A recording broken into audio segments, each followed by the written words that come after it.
Okay, good afternoon, YouTubers. I am just making a test because I'm here in my craft space / lab, and I just got a new video camera and I want to see how well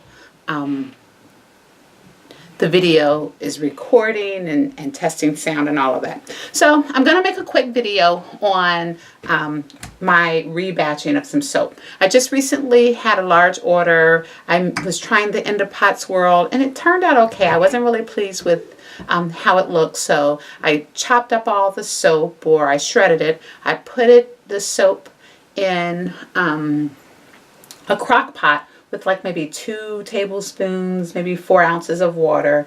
Let it heat and kind of melt together. And this is the end result. Some of the pieces end up melting really nice, some of them not so nice. But that, I think it was because I started it and then I left the house and I cut off the slow cooker. And then when I came back, I started up again. So I didn't let it kind of fully melt, but I like the end result. This soap, I'm going to sit over here. It's already drying. I'm just going to put it over here until I can find a container to put it in, or a box to put it in. What I will do is save this soap until about January or February, when some of my sorority sisters and I get together, and for our community service project, or our, not project, but our day of service, what we'll do is we'll get together and we'll make little bags for the battered women's shelter.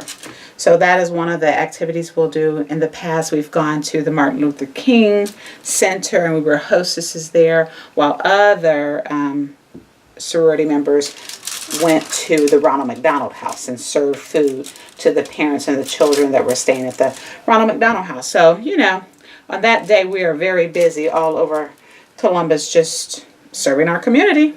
So this is one of the things I am going to be doing, is just putting the soap here so that in January, when we get together for our day of service, we can cut these soaps if we want to and then put them in the bags.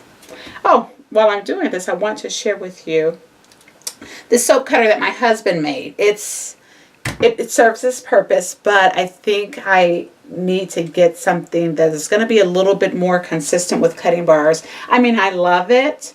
It's the perfect type of soap cutter if you want that, if you don't want a uniform look and you just don't want a uniform look, that natural look. I like it for that. But if I'm going to be marketing to a wider audience, I think I want something a little bit more consistent. But if you look here, the bars aren't even. They're a little crooked in some places. But let me show you how my husband made this. He made this out of wood, of course. He used 2x4s.